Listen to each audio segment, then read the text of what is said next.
नमस्कार, मैं हूं चंद्रशेखर जोशी और आप देख रहे हैं अंतर्राष्ट्रीय खबरों का सबसे भरोसेमंद कार्यक्रम खबर दुनिया की। इस कार्यक्रम में हम आपको इस वक्त की बड़ी और महत्वपूर्ण अंतर्राष्ट्रीय खबरें बताते हैं और दो बड़ी खबरों पर अपने विशेषज्ञ मेहमान के साथ चर्चा करते हैं। आज के एपिसोड में हम चर्चा करेंगे कि हॉर्मुज खोलने को लेकर ईरान के ताज़ा प्रस्ताव से राष्ट्रपति ट्रंप खुश क्यों नहीं हैं। क्या अब दोनों पक्षों में बातचीत की प्रगति में ईरान के परमाणु कार्यक्रम का मुद्दा सबसे बड़ा रोड़ा बना हुआ है। वहीं एपिसोड में हम ये भी चर्चा करेंगे कि फिर कैसे पाकिस्तान और अफगानिस्तान के बीच तनाव बढ़ रहा है। दोनों देश एक दूसरे पर जो हमले के आरोप लगा रहे हैं उनमें कितनी सच्चाई है, और साथ ही साथ आपको ये भी बताएंगे कि किस देश में और कैसे एक बकरी के कारण करीब 4 दर्जन लोगों की मौत हो गई। होंगी और भी महत्वपूर्ण अंतर्राष्ट्रीय खबरें, लेकिन आइए सबसे पहले आपको दिखाते हैं इस वक्त की अंतर्राष्ट्रीय हेडलाइंस। ईरान के युद्ध खत्म कराने के ताजा प्रस्ताव से संतुष्ट नहीं राष्ट्रपति ट्रंप। ईरानी रुख की अमेरिका ने की कड़ी निंदा। मार्को रूबियो ने कहा, प्रस्ताव में जरा भी लचीलापन नहीं। ईरान चाहता है नाकाबंदी हटे तब खुले हॉर्मुज।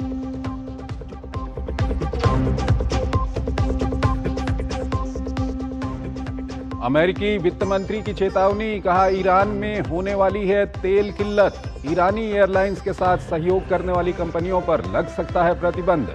स्वीडन ने जंग के कारण जेट ईंधन की संभावित कमी की आशंका जताई।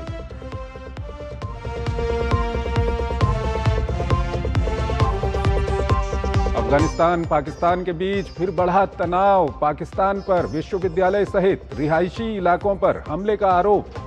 7 की मौत, दर्जनों घायल। पाकिस्तान ने दावे को किया खारिज। रक्षा मंत्री राजनाथ सिंह का पाकिस्तान को कड़ा संदेश। एससीओ की बैठक में बोले, आतंकवाद पर नहीं चलेगा दोहरा रवैया। किसी कीमत पर सरकार प्रायोजित सीमा पार आतंकवाद की नहीं की जा सकती है अनदेखी। यूक्रेन ने रूस पर तेज किए ड्रोन हमले। तुआप्से की तेल रिफाइनरी को बनाया निशाना। काला सागर में 2 सप्ताह के भीतर तीसरा बड़ा हमला। रूस की कड़ी चेतावनी, कहा यूरोपीय ड्रोन आपूर्ति के हो सकते हैं अप्रत्याशित परिणाम।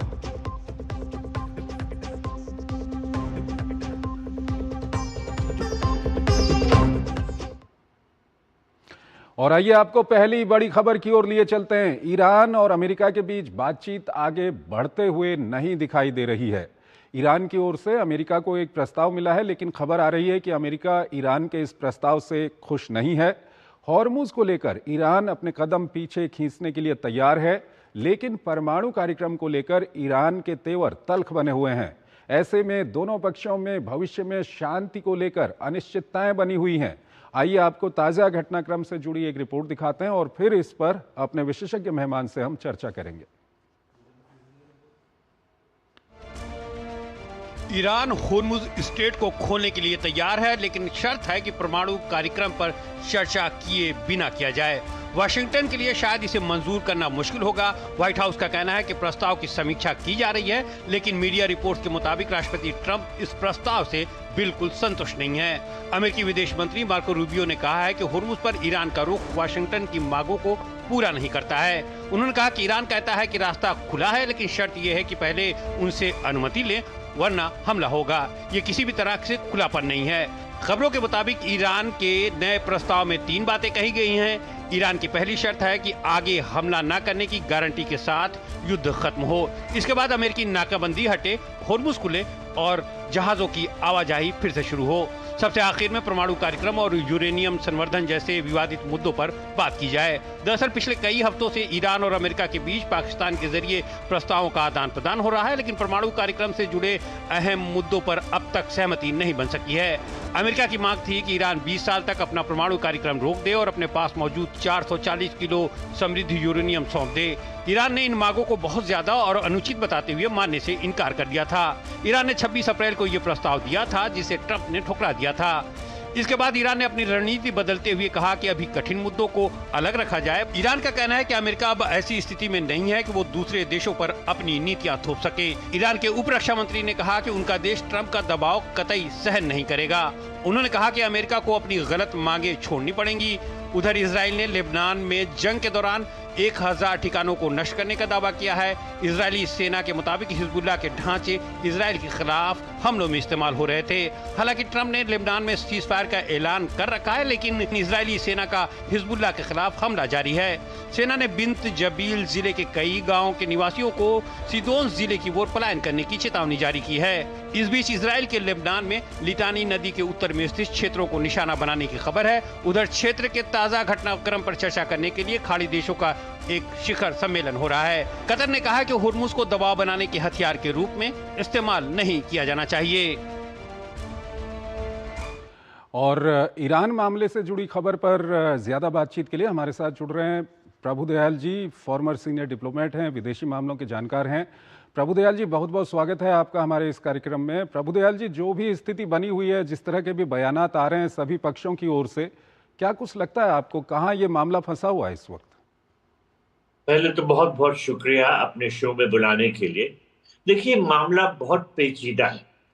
ईरान ने जो ये 3 स्टेज प्रपोजल दिया है, इसमें उसने प्रोमिनेंस दी है युद्ध को खत्म करने की। फर्स्ट स्टेज होगा कि युद्ध पूरी तरह से खत्म किया जाए और गारंटीज दी जाए कि दोबारा ये ईरान और लेबनान के खिलाफ फिर नहीं शुरू किया जाएगा। फिर दूसरी शर्त यह है, दूसरी स्टेज की स्ट्रेट ऑफ हॉर्मुज को खोल दिया जाएगा और बातचीत होगी कि किस तरह से स्ट्रेट ऑफ हॉर्मुज को मैनेज किया जाए। और ये सब होने के बाद ईरान ने कहा है कि फिर न्यूक्लियर इशू पे बातचीत।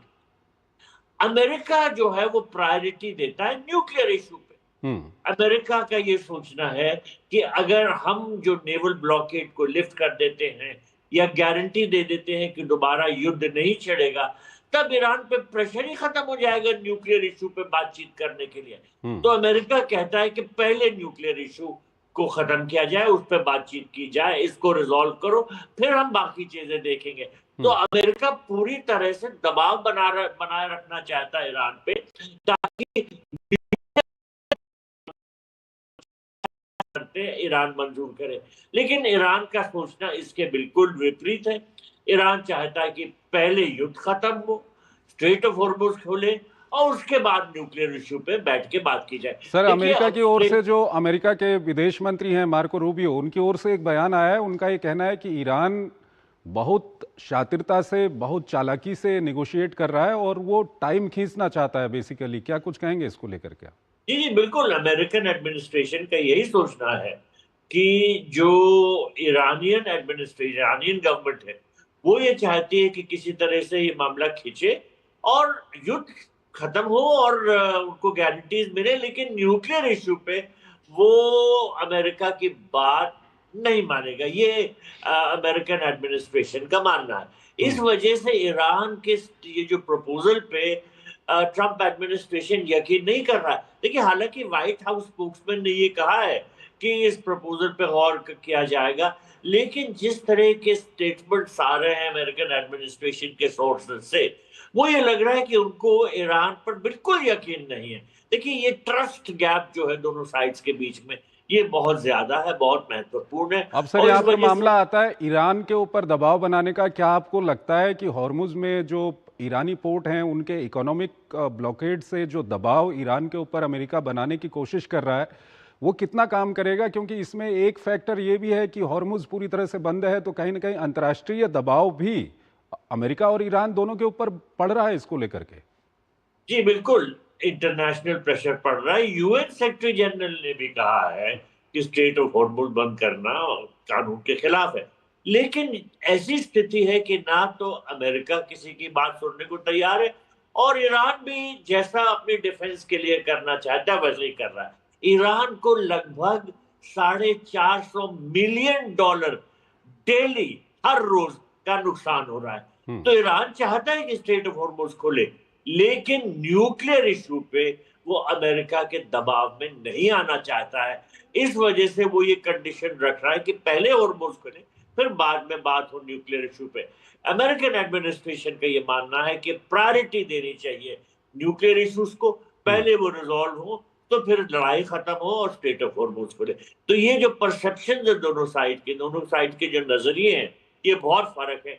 इस वजह से कुछ अड़चने जरूर आएंगी, लेकिन फिर भी ये जो डिप्लोमेसी का रास्ता है ये अच्छा है। अगर ईरान ने एक डिप्लोमेटिक प्रपोजल दिया है, अगर उस पर बातचीत होती है तो अच्छा है, और अगर नहीं अमेरिका को मंजूर है तो वो अपनी तरफ से कुछ प्रपोजल्स दे, लेकिन डिप्लोमेटिक रूट लेना ही सबसे सही है। और लड़ाई फिर से छिड़ेगी तो सबका नुकसान होगा, और जो ग्लोबल इकोनॉमिक क्राइसिस है वो और ज्यादा बढ़ेगी। सर, यहाँ पर आपसे ये भी जानना चाहेंगे कि ईरान अगर ये प्रपोजल देता है कि वो हॉर्मुज खोलने को तैयार है, तो क्या वो हॉर्मुज को प्री वॉर कंडीशन में खोलेगा, या जो हॉर्मुज खोलेगा जो वो कह रहा है कि अपनी कंडीशंस लगाएगा, टोल लेगा वहां पर, कैसे करना चाहता है ईरान इसको? ईरान ने कहा है कि किस तरह से स्ट्रेट ऑफ हॉर्मुज को मैनेज किया जाएगा, इस पे बातचीत होगी। यानी प्री वॉर सिचुएशन पे तो शायद ईरान नहीं चाहता कि हॉर्मुज को लाना, वो कुछ वसूली करना चाहता है, क्योंकि ईरान का ये सोचना है कि उसको इतना ज्यादा नुकसान हुआ है तो उस नुकसान को कैसे पूरा करे, वो कैसे मरम्मत करे, अपने देश को फिर से ठीक करे। तो इस वजह से ईरान का ये सोचना है कि स्ट्रेट ऑफ हॉर्मुज से उसकी आमदनी शायद हो सकती है। तो लेकिन जो इस बात पे ईरान ने सजेस्ट किया है कि बातचीत हो, उसमें ओमान भी शामिल हो, बिकॉज ओमान भी तो स्ट्रेट ऑफ हॉर्मुज में एक बड़ा एक्टिव पार्टी है। उधर एक तरफ ईरान है, एक तरफ ओमान है, और अमेरिका तो शरीक हो गई है इन सब बातचीतों में। तो ईरान का कहना है कि इस पे बैठ के हम बात करते हैं, लेकिन जिस तरह से बातें हो रही हैं, जिस तरह से खबरें आ रही हैं, ऐसा नहीं लगता कि वो पूरी तरह से प्री वॉर सिचुएशन पे लाने के लिए तैयार हो जाएगा स्ट्रेट ऑफ हॉर्मुज। रूस जाने का क्या मकसद हो सकता है? जो ईरान के विदेश मंत्री रूस गए थे, उसका क्या कुछ असर होगा इस पे? रूस का क्या कुछ स्टेक होगा? रूस ने ईरान को सपोर्ट किया, और रूस ने ये कहा है कि ये जो वॉर है ये जल्दी से खत्म होनी चाहिए। और कुछ ऐसे भी संकेत मिल रहे हैं कि रूस से किसी ना किसी तरह से ईरान को सहायता मिलेगी। देखिए, ईरान ये कोशिश कर रहा है कि कैस्पियन सी रूट से कुछ अपने एक्सपोर्ट्स करे, इधर से नहीं हो रहे हैं स्ट्रेट ऑफ हॉर्मुज से तो उस तरफ से करे।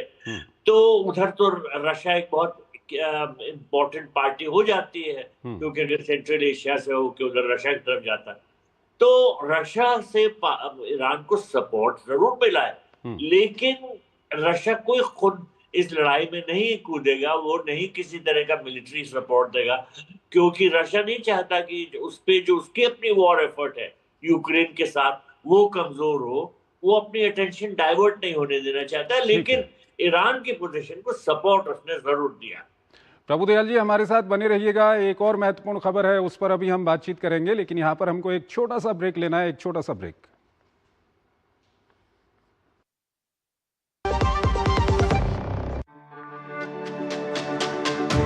मेरी पसंद, मेरी पसंद,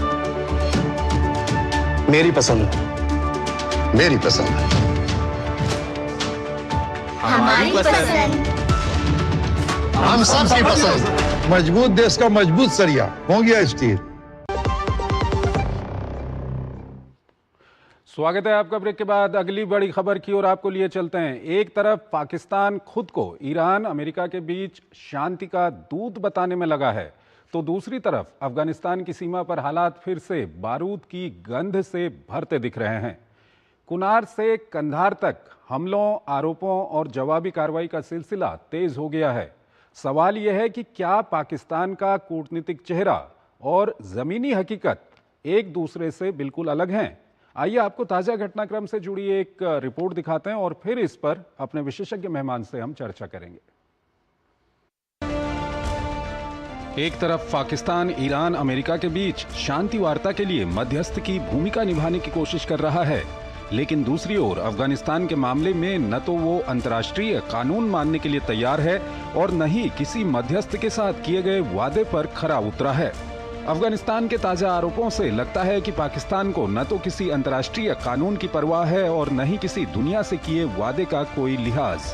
आरोप है कि ताजा मामले में पाकिस्तान ने पहले सरहद पर अफगान सेना पर गोलीबारी की, फिर एक विश्वविद्यालय पर मिसाइल दागकर तनाव को बढ़ा दिया। पूर्वी प्रांत कुनार में सोमवार को हुए हमलों में कम से कम 7 लोगों की मौत हो गई, जबकि 75 से ज्यादा लोग घायल बताए जा रहे हैं। तालिबान सरकार के उप प्रवक्ता हमूदुल्लाह फितरत ने आरोप लगाया कि सोमवार दोपहर करीब 2 बजे शुरू हुए इन हमलों में मोर्टार और रॉकेट दागे गए।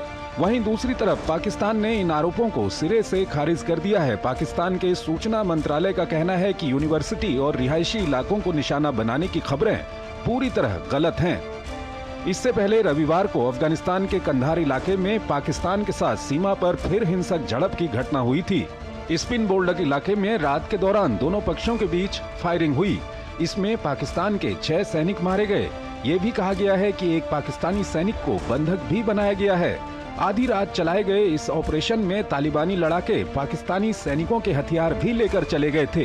हालांकि इन दावों की अभी तक स्वतंत्र पुष्टि नहीं हुई है।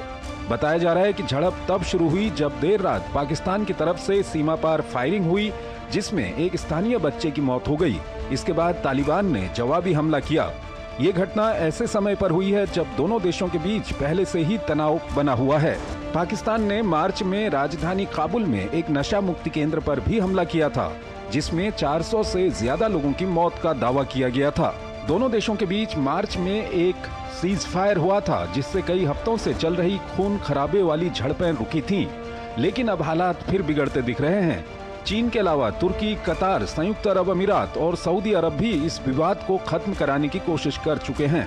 गौरतलब है कि पाकिस्तान और अफगानिस्तान के बीच हालिया तनाव पिछले साल 9 अक्टूबर को शुरू हुआ था।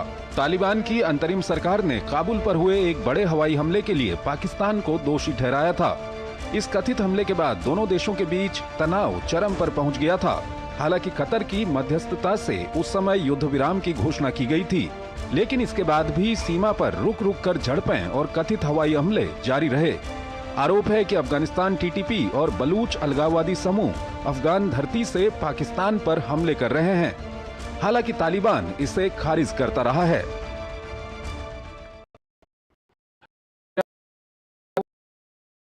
हैं विदेशी मामलों के जानकार हैं, उनसे हम जानेंगे। प्रभुदयाल जी, ये पाकिस्तान और अफगानिस्तान के बीच में युद्ध विराम ठहरता क्यों नहीं है? सबसे बड़ी वजह यह है कि अफगानिस्तान ये नहीं मान। अफगानिस्तान का कहना है कि ये लाइन जो ब्रिटिश कॉलोनियलिस्ट ने बनाई थी, अफगानिस्तान ये जबरदस्ती बनाई गई थी और अफगानिस्तान ने इसको कबूल नहीं किया है। और इस वजह से अब भी ऐसे हालात हैं कि अफगानिस्तान कहता है कि जो वो अफगानिस्तान के होने चाहिए, क्योंकि अफगानिस्तान ये एक पश्तून देश है। तो क्यों ये पश्तून इलाके अफगानिस्तान के नहीं है, ये पाकिस्तान में क्यों रखे गए? और अफगानिस्तान के लोग भी ये कहते हैं, खैबर पख्तूनख्वा जो पाकिस्तान की पख्तून प्रोविंस है, वहां के लोग भी ये कहते हैं कि सेल्फ डिटर्मिनेशन होना चाहिए। तो मूल वजह यह है कि ये जो डिवीजन हुआ है और जो पाकिस्तान को पख्तून इलाके मिले हैं, ये अफगानिस्तान को बिल्कुल कबूल नहीं है, उसको नहीं मानता अफगानिस्तान। फिर एक और बहुत बड़ी वजह है कि पाकिस्तान में ये जो पख्तून प्रोविंस में रिबेलियन चल रहा है सेपरेशन के लिए, और इसको चला रही है खैबर, वहां पर जो एक टीटीपी है, तहरीक तालिबान पाकिस्तान, वो लड़ रही है पाकिस्तानी आर्मी के साथ। और उसका उद्देश्य ये है कि खैबर पख्तूनख्वा को अफगानिस्तान में जोड़े या इंडिपेंडेंट करे, पाकिस्तान के साथ नहीं रहना चाहते। और पाकिस्तान का ये कहना है कि अफगानिस्तान ने उनको वहां पनाह दी हुई है, वहां सेफ हेवन दी है, वहां से पाकिस्तान पे अटैक होते हैं। अफगानिस्तान कहता है कि हमने कुछ ऐसा नहीं किया, लेकिन पाकिस्तान इस बहाने से बहुत अटैक करता है और सिविलियन एरियाज पे अटैक करता है। अफगानिस्तान का कहना सर यहीं पर सवाल आता है कि एक तरफ तो पाकिस्तान युद्ध रुकवाने की बात करता है, जो मध्यस्थता तो उसको नहीं कहेंगे, लेकिन एक मैसेंजर की भूमिका पाकिस्तान निभा रहा है ईरान और अमेरिका के बीच में। और दूसरी तरह इस तरह से जो अफगानिस्तान आरोप लगा रहा है कि पहले वहाँ एक अस्पताल पे हमला कर दिया, वो नशा मुक्ति केंद्र पे हमला कर दिया, और उसके बाद अब एक यूनिवर्सिटी पे हमला कर दिया, तो ये पाकिस्तान का कहीं ना कहीं दोहरा चरित्र नहीं दिखाई देता? देखिए, जिस तरह से पाकिस्तान अफगानिस्तान के सिविलियन ठिकानों पर अटैक कर रहा है और सिविलियंस की मौतें हो रही है इन अटैक्स की वजह से, तो जो पाकिस्तान के पीस मैसेंजर के जो क्रेडेंशियल्स हैं वो तो खत्म हो जाते हैं। अगर आप शांति के दूत बनना चाहते हैं, शांति दूसरे देशों में बहाल करना चाहते हैं, तो पहले अपनी सीमाओं पे शांति बहाल कीजिए। अफगानिस्तान पे इस तरह के अटैक्स क्यों कर रहे हैं कि वहां सिविलियन कैजुअलिटीज हो रही है, वहां पर इतना ज्यादा सिविलियंस को नुकसान पहुंच रहा है। तो मेरे विचार में पाकिस्तान को पहले अपने अंदर देखना होगा, अंदर झांके, वो अपनी हालत ठीक करें, फिर जाके दूसरों के बीच में मध्यस्थता करने की कोशिश करें। पाकिस्तान के जो क्रेडेंशियल्स हैं वो एज पीस मैसेंजर अभी साबित नहीं हो सकते। सर, यहाँ पर सवाल ये भी आता है कि पाकिस्तान के अंदर जब इस तरह के जो चरमपंथी हैं, अलगाववादी हैं, चाहे हम बलूचों की बात करें या टीटीपी से जुड़े हुए हैं, वो हमला करते हैं तो पाकिस्तान इसको लेकर के काफ़ी रोता गाता है। लेकिन जब अफगानिस्तान पे हमले हो रहे हैं, अंतर्राष्ट्रीय समुदाय को भी ये नहीं दिख रहा है, और अंतर्राष्ट्रीय समुदाय की ओर से भी बहुत ज़्यादा प्रतिक्रिया अफगानिस्तान में जिस तरह से सिविलियंस के ऊपर पाकिस्तान हमला कर रहा है, इसको लेकर नहीं आती। देखिए, उसकी बहुत बड़ी वजह यह है कि वेस्टर्न ब्लॉक तालिबान गवर्नमेंट के खिलाफ है। तालिबान गवर्नमेंट, वहां पर जो पहले गवर्नमेंट थी जो अमेरिकन ने इंस्टॉल की थी, अमेरिकन के सपोर्ट से चलती थी, उससे लड़ रहा था। तो जब तालिबान गवर्नमेंट आई तो तब से वेस्टर्न कंट्रीज उसके खिलाफ रही हैं, और यूनाइटेड नेशंस में तो उसको रिकग्निशन भी नहीं मिला। तो इस वजह से जो अब हमेशा इस तरह से मीडिया में, वेस्टर्न मीडिया में ये पेश किया जाता है कि जो तालिबान गवर्नमेंट है वो गलत कर रही है। हालांकि असल बात यह है कि पाकिस्तान गवर्नमेंट जो जिस तरह से अफगानिस्तान पे अटैक्स कर रही है, वहां पर लोगों का इतना नुकसान हो रहा है, सिविलियंस का नुकसान हो रहा है। अभी जो हाल में हादसा हुआ है वो यूनिवर्सिटी के रिहायशी इलाके में हुआ है, वहां कम से कम 100 लोगों की मौत हुई। तो इस वजह से ये लगता है कि जो पाकिस्तान की हरकतों पर दुनिया गौर नहीं कर रही है। सर, यहाँ पर एक और गौर करने वाली बात यह है कि ये तालिबान की ओर से पाकिस्तान के ऊपर आरोप लगाया जाता है कि तालिबान पर जो अफगानिस्तान में हमले होते हैं, जिसमें इस्लामिक स्टेट या दूसरे संगठन वहाँ पर शामिल हैं, उनको कहीं ना कहीं पाकिस्तान प्रोत्साहित करता है अफगानिस्तान में हमलों के लिए। देखिए, अफगानिस्तान में बहुत से ऐसे मिलिटेंट ग्रुप्स हैं जो तालिबान के साथ लड़ रहे हैं, और इस्लामिक स्टेट उनमें से एक है। वो अलग अपनी हुकूमत बनाना चाहता है। वो वेस्टर्न अफगानिस्तान में, साउथ वेस्टर्न में उसका काफी जोर है, और वो कोशिश करता है कि किसी न किसी तरह से काबुल पे वो कब्जा करे। तो जो इंटरनल डिविजन है, इसको पाकिस्तान एक्सप्लॉइट करने की कोशिश करता है, और पाकिस्तान की ये नीयत जो है वो इस बात को दर्शाती है कि अफगानिस्तान की इंडिपेंडेंट एक गवर्नमेंट हो। ये बात पाकिस्तान, आपको याद, पाकिस्तान में बड़ी खुशी मनाई गई थी, क्योंकि पाकिस्तान ने ये सोचा था कि उनके इशारे पर चलेगी वहां की गवर्नमेंट, लेकिन काबुल में जो गवर्नमेंट है वो अपने रास्ते पे चली, तैयार हुआ। तो इस वजह से अब पाकिस्तान की कोशिश है कि किस तरह से ये तालिबान गवर्नमेंट को हटाया जाए और कोई ऐसी गवर्नमेंट लाई जाए जो कि प्रो पाकिस्तान हो। इस वजह से तनाव अभी बढ़ते हुए नजर आ रहा है। ठीक है, प्रभुदयाल जी, बहुत बहुत शुक्रिया आपका। आप हमारे इस कार्यक्रम में जुड़े और दोनों ही महत्वपूर्ण विषयों पर आपने अपना महत्वपूर्ण विश्लेषण हमारे दर्शकों के साथ साझा किया। इसी के साथ अंतर्राष्ट्रीय खबरों के हमारे इस खास कार्यक्रम को हम यहीं पर समाप्त करते हैं, लेकिन जाते जाते आपको छोड़ जाते हैं आज की कुछ और महत्वपूर्ण और बड़ी अंतर्राष्ट्रीय खबरों के साथ। आप इन खबरों को देखिए और हमारी पूरी टीम को इजाज़त दीजिए। नमस्कार। भारत के रक्षा मंत्री राजनाथ सिंह ने किर्गिस्तान के बिश्केक में आयोजित संघाई सहयोग संगठन यानी SCO की बैठक में आतंकवाद, अलगाववाद और उग्रवाद से निपटने के लिए एकजुट होकर कार्य करने का आह्वान किया। उन्होंने कहा कि किसी भी देश द्वारा प्रायोजित सीमा पार आतंकवाद जो किसी राष्ट्र की संप्रभुता पर हमला करता है को नजरअंदाज नहीं किया जाना चाहिए। पहलगाम पीड़ितों को याद करते हुए उन्होंने कहा कि ऑपरेशन सिंदूर के दौरान भारत ने अपने पक्के इरादे दिखाए कि आतंकवाद के सेंटर अब सजा से नहीं बच सकते।